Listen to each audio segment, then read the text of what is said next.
things that most of our pastors here preach on the ground, that you get sick because you don't have faith, or when you are sick, you should have faith to the sickness shouldn't come to stay with you. It has to go because of your faith.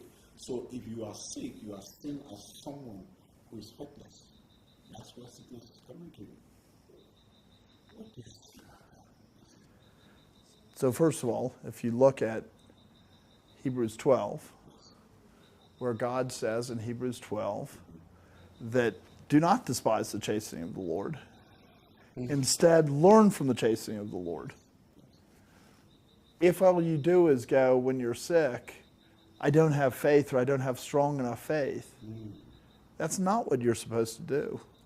What you're supposed to do is say, am I in sin? Because God sends sickness as a chastisement so that we turn from sin. Now, there can also be other sickness, but let's consider what it means, right? If God sends the sickness as a chastisement, then what you need to be doing is saying, God, why have you sent me this chastisement? Because the chastisement can be, a sin that's unrelated that we need to repent of. And so, in a sense, it's true that you don't have enough faith to say, God, why are you doing this? Instead, you just want to somehow have this faith that's this nebulous thing. But if you say all sickness is because of lack of faith, then Paul had no faith. Because Paul says, I had a thorn in my flesh, and I prayed about it 3 times, and God said, I'm not taking it away from you. Because I want you to remember that you're dependent upon me. Because sometimes God sends that sickness so that we don't get too puffed up and proud about ourselves. Paul, right, was known as the person in the Roman Empire that turned the world upside down. You can expect Paul could get a little proud. And so God in his kindness gave him, it was probably in his eyes that he couldn't see very well, but in effect it was a sickness. He gave him this sickness to remind him of his dependency upon God. And when he prayed about it, God said, this is why I gave it to you. Because God doesn't give it to us, our sicknesses, so we can't know about it. He gives it to us to teach us and to train us. Because God's a loving Father. He doesn't do anything arbitrary. He's the perfect Father. Everything he does is deliberate.